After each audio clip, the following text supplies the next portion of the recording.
I'm Chris Jackson, and this is Inside Out.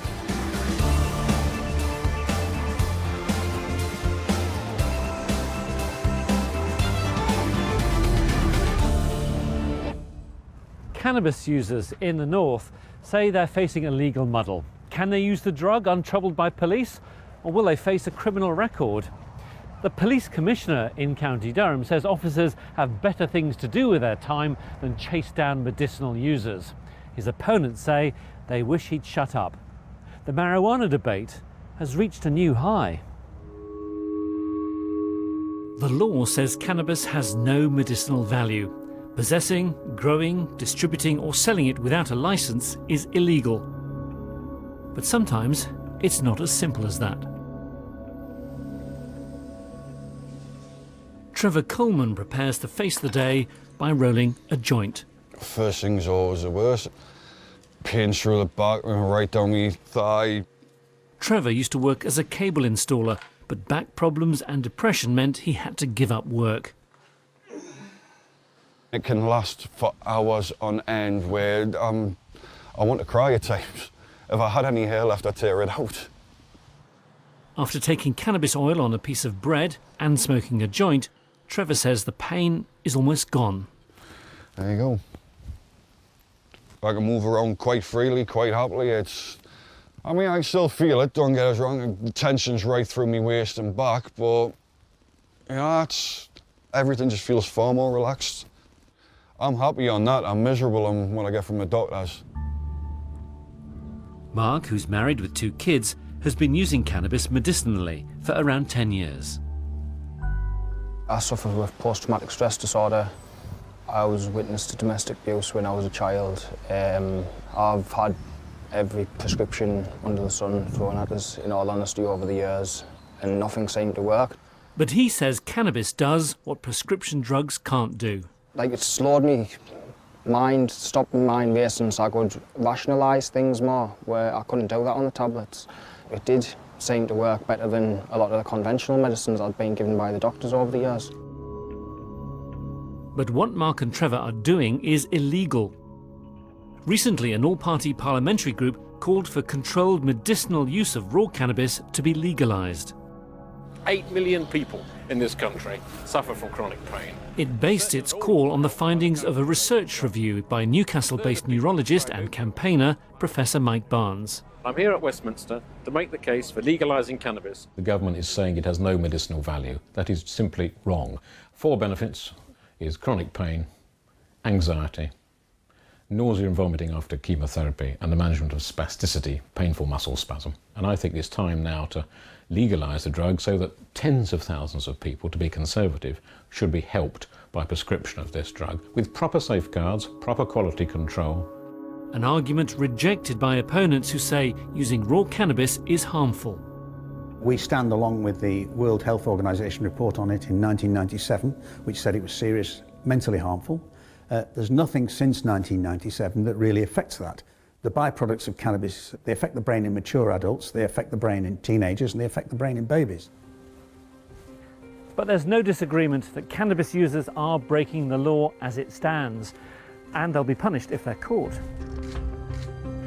The law itself can be confusing. It's not illegal to possess cannabis seeds, it's illegal to plant them.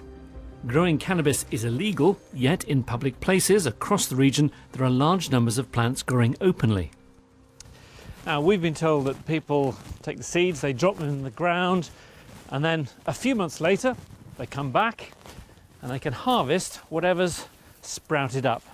Now, the chances of catching somebody who does something like this are really pretty low. It's not new. American police destroy the loco weed, as they call it, in 1938. Wherever the butt of a marijuana cigarette is thrown, plants grow up from the seeds, and if not promptly checked, the plant becomes a plantation.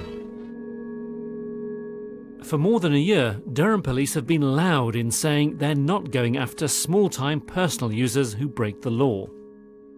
Data released to the BBC under the Freedom of Information Act shows that over the last 4 years, charges for cannabis possession in Durham fell by 32%.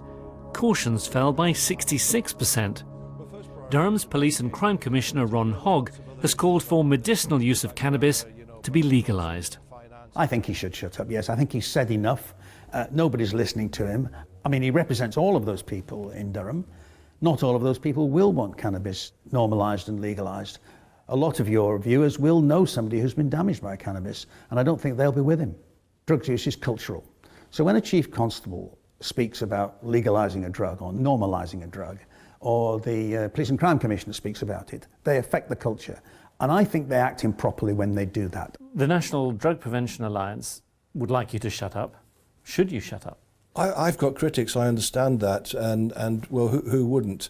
That doesn't mean to say that I should be silent. I think I'm representing views of many, many people in our communities, and as I say, I've had no adverse reaction from members of our community. Has the government asked you to shut up on this? They may actually be very happy if I didn't speak out, but I think that I have a duty to do so, and I did get some support from Police and Crime Commissioner colleagues across the country, as one of them said quite categorically, do you want to concentrate on tackling cannabis users or child sexual abuse?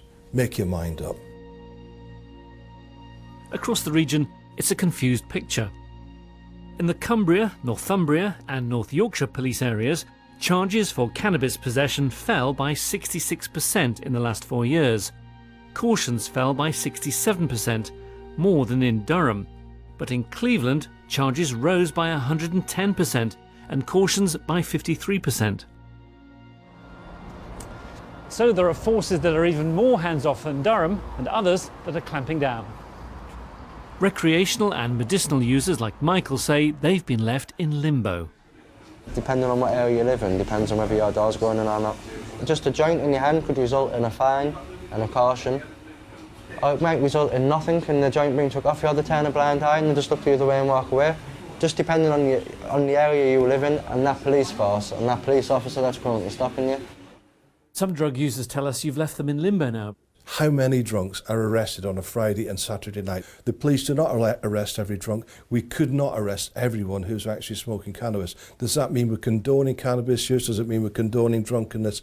Absolutely not. It's just a matter of resources as against the ability to deliver on the law. But isn't your approach inconsistent because you're targeting the dealers, but you're allowing the users to continue, who are then paying the dealers? Absolutely it is, but we must actually face the reality of the situation. There is no way that the police services, particularly with contracting numbers and so forth, can totally enforce the cannabis laws. For cannabis users, the medicinal benefits of the drug are clear. It's doing what I wanted to do so I can crack on and live a halfway reasonable life. Would you rather illegally treat yourself and be healed, or would you rather be legally ill and be strained on the NHS? I'm not in a perfect place, but I'm in a better place than I was. Last month, the government said it had no plans to legalise medicinal use of cannabis. What's your take on the cannabis debate? If you're on Twitter, let me know. My hashtag, InsideOutCJ.